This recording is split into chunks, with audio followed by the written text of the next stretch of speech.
Hello and welcome back to Let's Play Rogue Trader with me, Reggaeton. Let's pursue some rumors.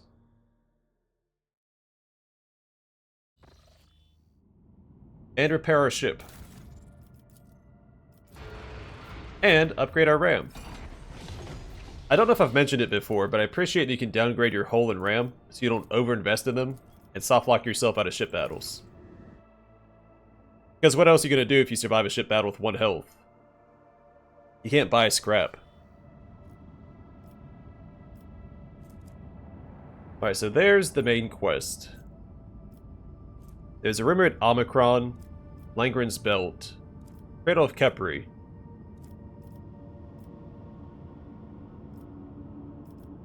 I think there's one at Emperor's Palm as well. So we're in the midst of a ton of rumors. Let's head towards Omicron since half the journey is safe.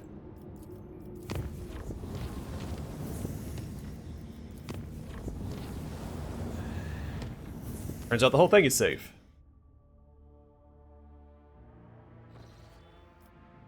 Artificial object.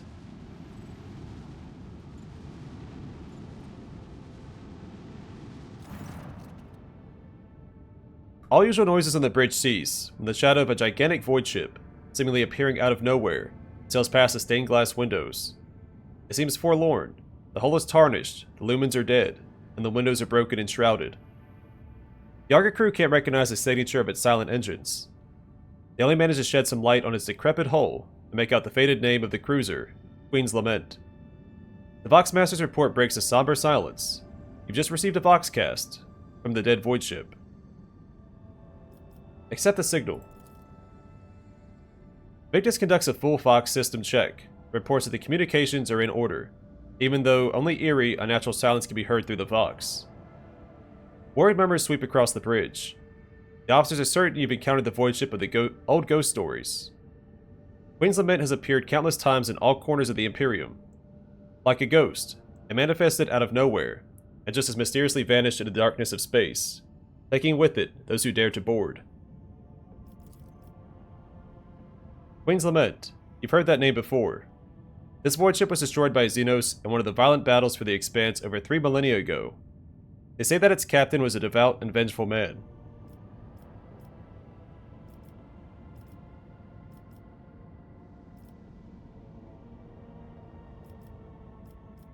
Send scouts aboard the void ship. The shuttle carrying the soldiers docks with the Queen's Lament without impediment. Using the disparate blueprints of other Imperial cruisers, the scouting party sets out to the bridge, following the dark, unpowered corridors that somehow retained oxygen and gravity. The nervous voice of the operator erupts through the Vox. The crew are still on board. But what's this? Blurry silhouettes of people with torn off limbs, cut open bellies, and twisted faces are materializing and vanishing all around in ghastly flashes. The ghost promised the unwelcome guests that they will stay on board the Queen's Lament forever. Raising his voice to a shout, the operator reports that his comrades are already dead, and soon it will be his turn. The augurs are telling you a different story. All the scouts are alive and still moving forward.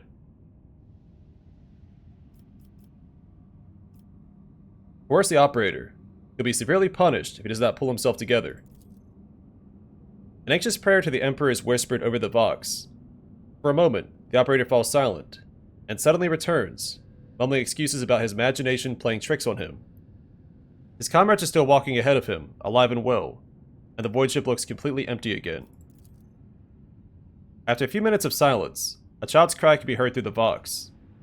The stuttering operator reports that friends and family of the members of the scouting party are blocking the way. The friends and family who've all been taken by death. The soldiers confirm that they're not seeing ghosts, but living people made of flesh and bone. The soldiers are begging the rogue trader to let them talk to their loved ones for a moment. Order the squad to proceed under threat of tribunal. The scouting party's disjointed mumbling is replaced by the firm shouts of "Yes, Lord Captain." The operator reports that the deceased are retreating into the darkness. The empty eye sockets lit up with blue, malicious flames. Yeah, if they were to talk to those dead loved ones, they were gone. Half an hour later, the Vox comes to life once again. The operator flatly reports that the scouting party has reached the bridge. The cogitators are broken, so extracting any data from them seems impossible. The scouts have found a strange object in the captain's chair. They can't describe it, only saying that this shouldn't be there. In his usual flat voice devoid of emotion, the operator completes his report. The wait to the bridge took 16 hours and 41 minutes. The soldiers are exhausted and like to rest for some time. Confused, Victus notes that only half an hour has passed outside the Queen's Lament.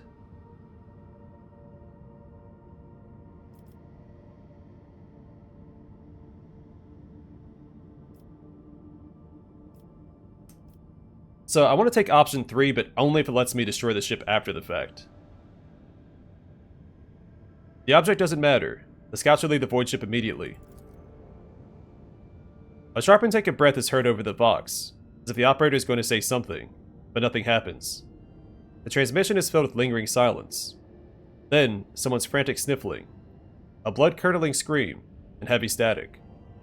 Then the officers aboard your flagship come to the horrifying realization that the only thing left behind the stained glass windows of the captain's bridge is the uncaring vastness of space. Queen's Lament has disappeared unnoticed, taking the entire scouting party with it. The story of a ghost ship that yet again has swallowed the souls of its unfortunate victims will live on for many years in hushed whispers across every deck of your void ship.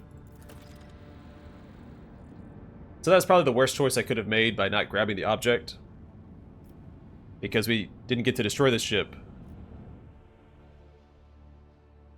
or get that object. Taking the object probably would have stopped it from jumping again. We had the option to attack it outright in the beginning, which is what I probably should have done.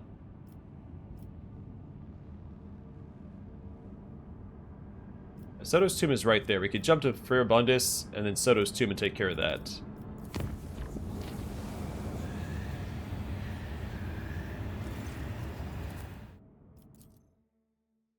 And stretch our legs.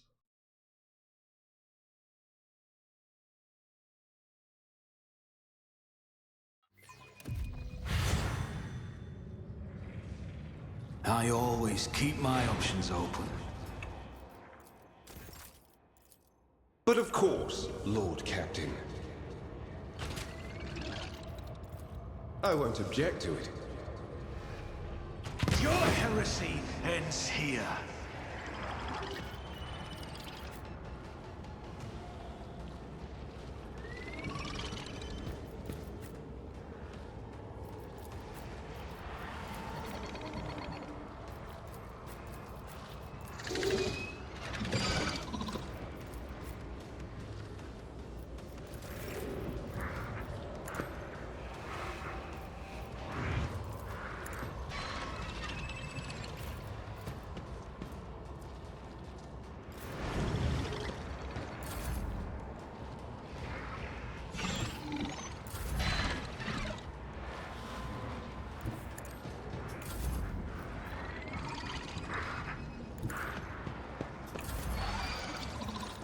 It will be done.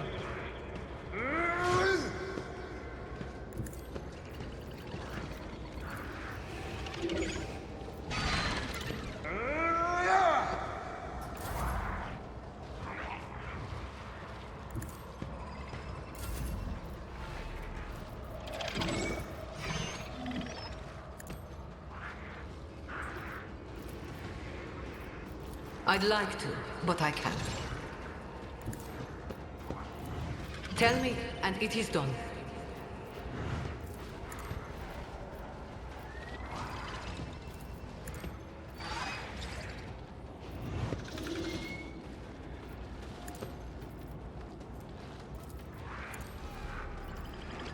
You've got a problem? I've got a prize. Faith without deeds is worthless. Gets bonus damage from being adjacent to the allies now, so I need to keep that in mind when positioning her.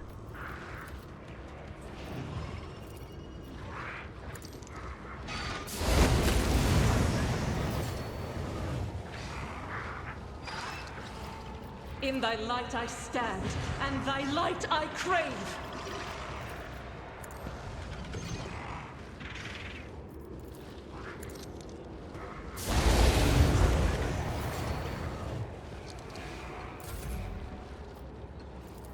Wanna see a trick?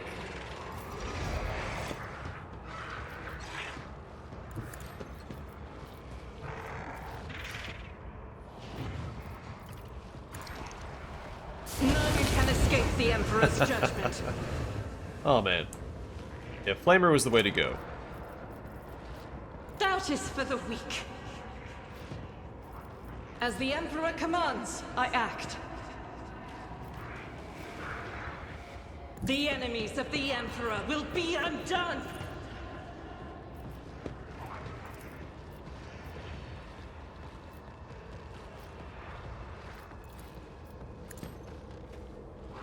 Each strike is a prayer. I'll do it.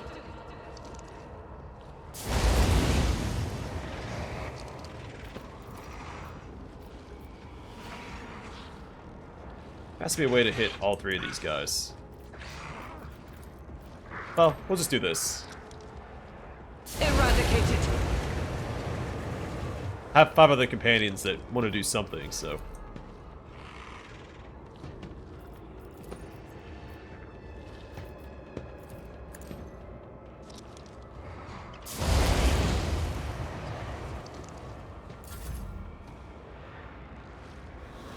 I know what I'm doing, usually.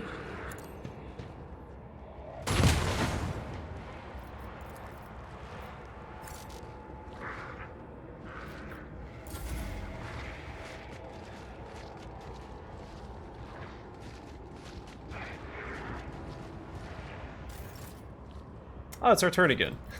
As the Emperor commands, I act. None can escape the Emperor's judgment.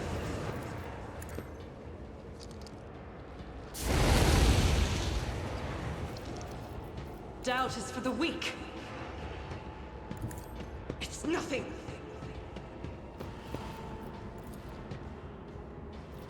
This is unacceptable. Power resides in the will of the righteous.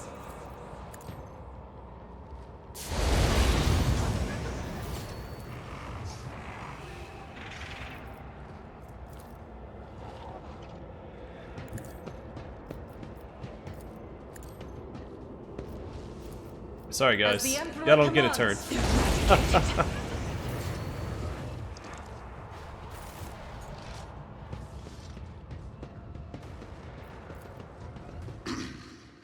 And I understand that these are trash mobs that we've been fighting since basically the beginning of the game. So it's not that impressive, but every other fight we've been in has been the same. There's been 2 difficult fights against Aurora and the Forge Fiend. I didn't mean to get a Fear Bundus. I need to get out of here.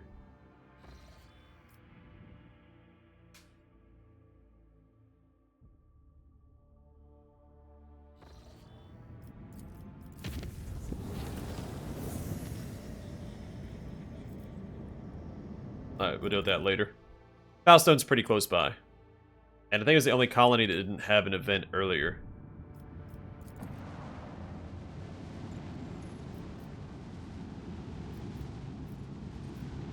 So, Soto's tomb was the one with the asteroid, right?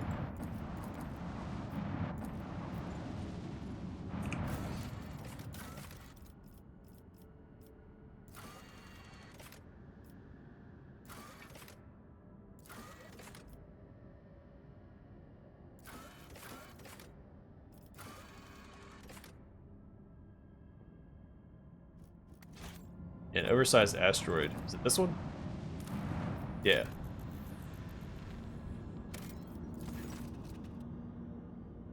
The gigantic asteroid surface is densely sown with craters and pits leading into deep caves. Augurs indicate that the asteroid consists of layers characterized by strange heterogeneity. There's a high probability of finding valuable resources inside the stone. They can be extracted by sending an exploration team deep into the tangled tunnels. Send an exploration team equipped with drilling apparatus to the asteroid. With the help of the massive drill, the exploration team penetrates into the cavernous depths. The squad reports that their auspexes, I'm going to say that in plural, I think the entire game, have detected meager reserves of a substance used in the synthesis of plasteel in the rock. The excavation will take time and significant effort. Plasteel is an important resource. An opportunity to acquire some should not be disregarded. The equipment struggles with the unexpected hardness of the rock. After 3 watches, the squad manages to set up enough mobile extractiums to gather the coveted material. The noise and vibrations caused by the instruments have disturbed a strange currents inside the asteroid. A transparent, viscous substance streams down from the porous walls of the cavern, slowly filling the caves. The squad's auspexes raise the alarm. A prolonged stay in these tunnels will undoubtedly result in the toxic liquid destroying the gear and equipment. Despite this, the explorers suggest blocking the livelier streams in order to leave them with enough time to fill several canisters with the strange substance. Later, the Magi alchemists will no doubt be able to synthesize many useful chemicals from it.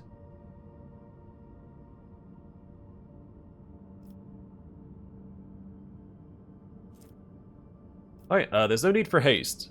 The explorers are to gather as much material as possible and transfer the find to the Magi alchemists for further processing. Long hours are spent carefully preparing for the collection of the material and mapping the caves in this part of the asteroid. Carefully observing the flows of strange liquid, the squad succeeds in gathering several canisters of the substance while preventing any floods. While some soldiers return to carry the prize back to the surface, the rest continue moving toward the asteroid's heart. The explorers eventually reach the dry, surprisingly large caverns. A minute of respite is interrupted by a terrified scream. The squad is under attack. The tunnel's arches collapse, turning to nightmarish monsters resembling both worms and spiders.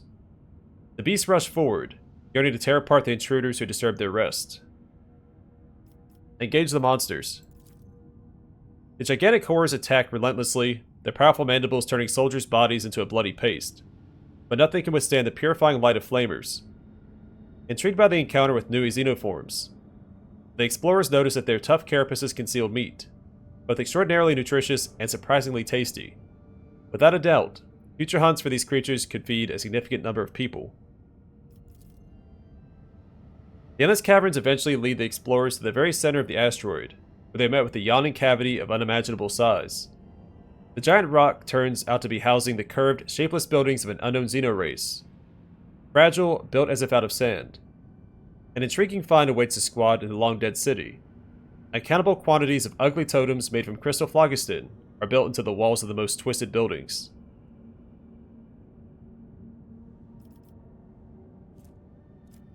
The phlogiston is tainted by Xeno's filth and must be destroyed alongside the city. Under the squad's withering fire, the sandy buildings quickly fall apart one after another. Soon after, the cavity inside the asteroid is filled with dusty fog, and in only a few hours, the unknown Xenorace's entire city crumbles to dust. It's time for not the Xenos to live. Alright, next priority is Foulstone, so we can take care of that event.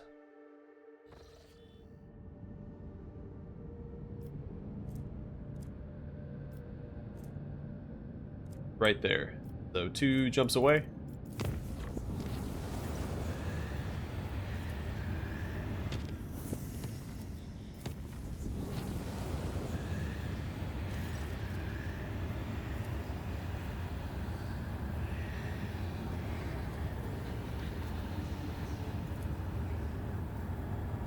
Actually, I don't know if I've succeeded that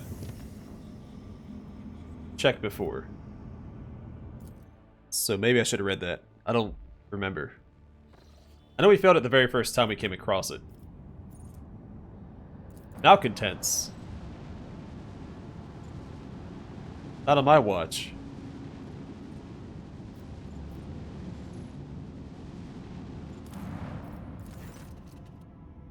The Von Valances dynasty was publicly insulted by the colony's governor.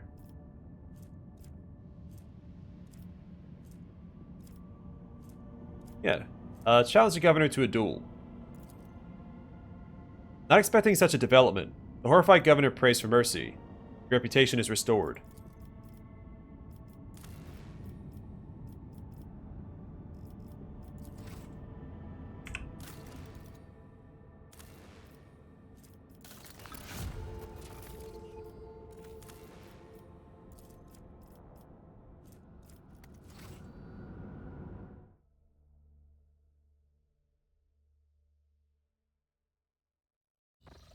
The cradle of Capri is close by.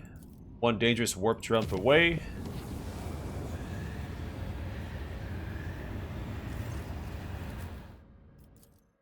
and some free experience.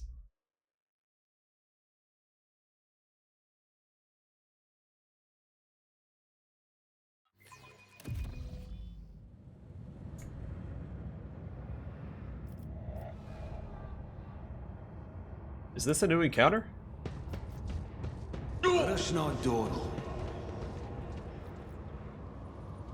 No. Well, kind of. These little warp patches don't usually come with this fight.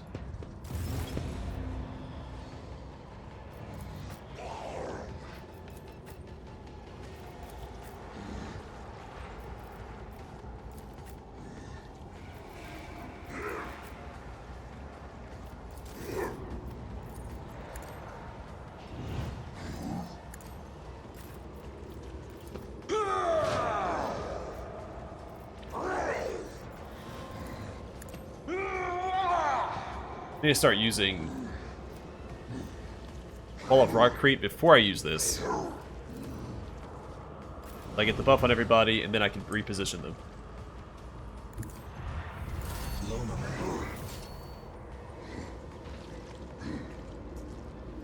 Okay, yeah, let's go and do this.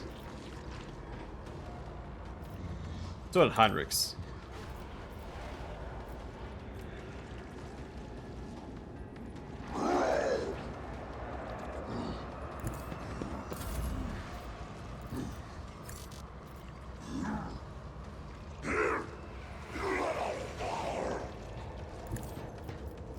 Let's see to it.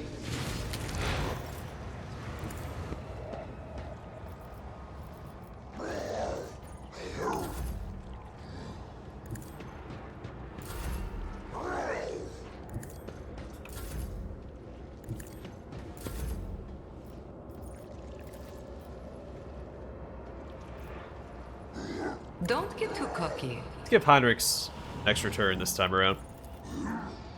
Am I I getting should probably paid do an for Ulfar this? instead. Me?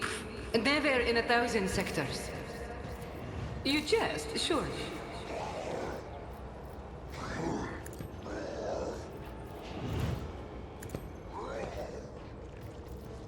Don't get too cocky.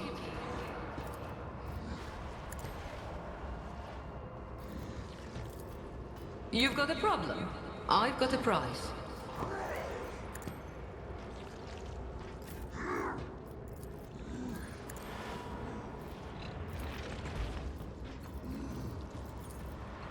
Naturally. I'm done with this one. Let's see to it.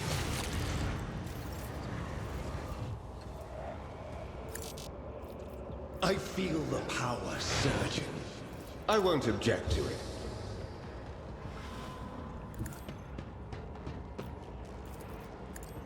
Your reckoning is due. Can't quite get to him.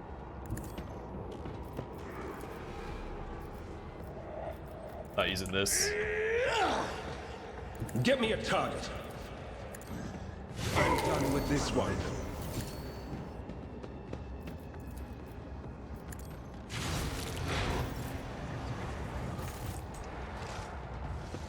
Yeah, so both Heinrichs and Argento are fine giving the first turn to. I've suffered worse. Argenta's a little easier because she has range and AoE. And Heinrichs does too if we get his sword out.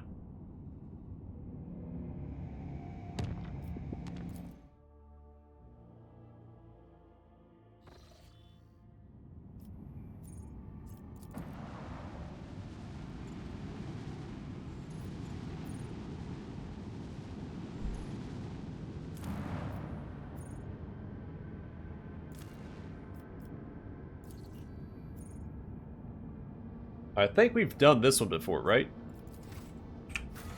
There's two places we can land here. Let's check.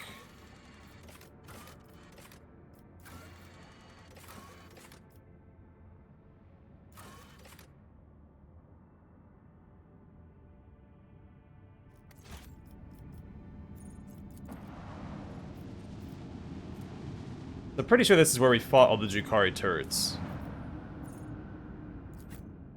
And this is new. Yeah, the Smuggler Hideout. I think it's new. It's been a while since we've been this way.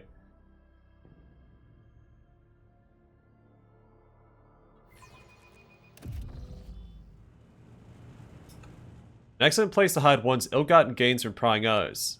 Stay sharp. They'll not be happy to see us here.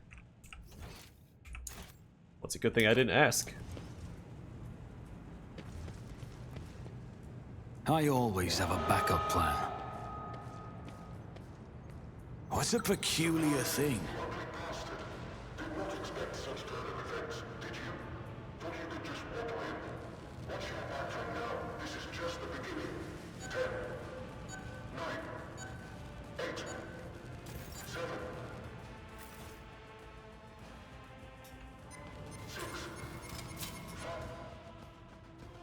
I'll shoot the generator. Gotcha. Speak et fatter.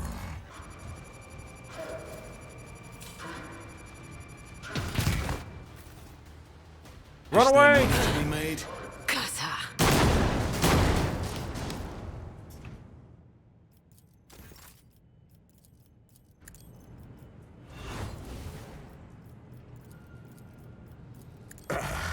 No Medicae needed. Let me help. Just give me some yod. Guess I'm still alive. I'm glad my companion chimed in there because I was not looking for a generator. I was gonna try and disarm all the traps in 10 seconds.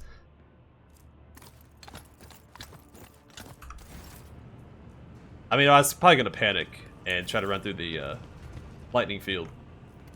What did they say?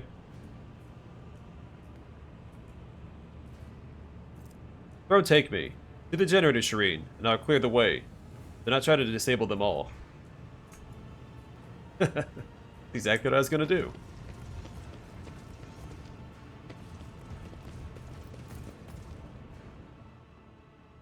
A fragment of an orc energy weapon capable of teleporting targets using warp energy.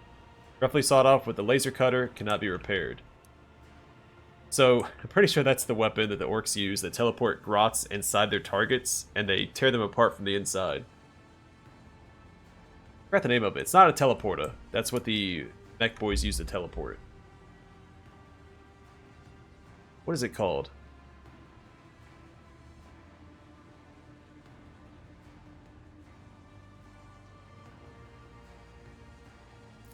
Oh well. Can't remember right now.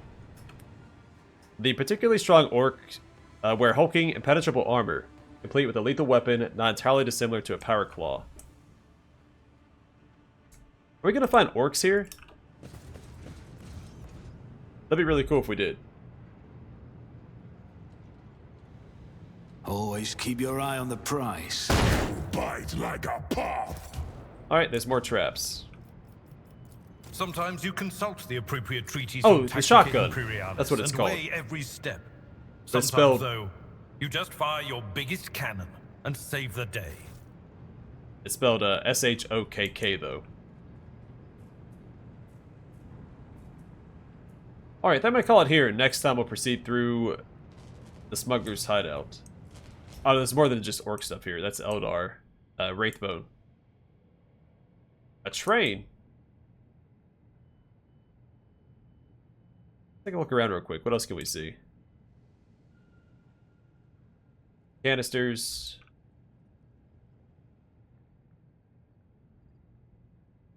Now the pointy edges kind of looks Drukhari-esque.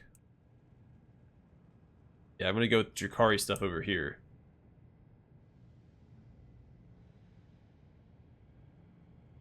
And some dead people. Alright, well, either way, I'm going to call it here. Next time, we'll clear out the Smuggler's Hideout. And continue pursuing rumors. But for now, thanks for watching. And I will see you guys in the next one.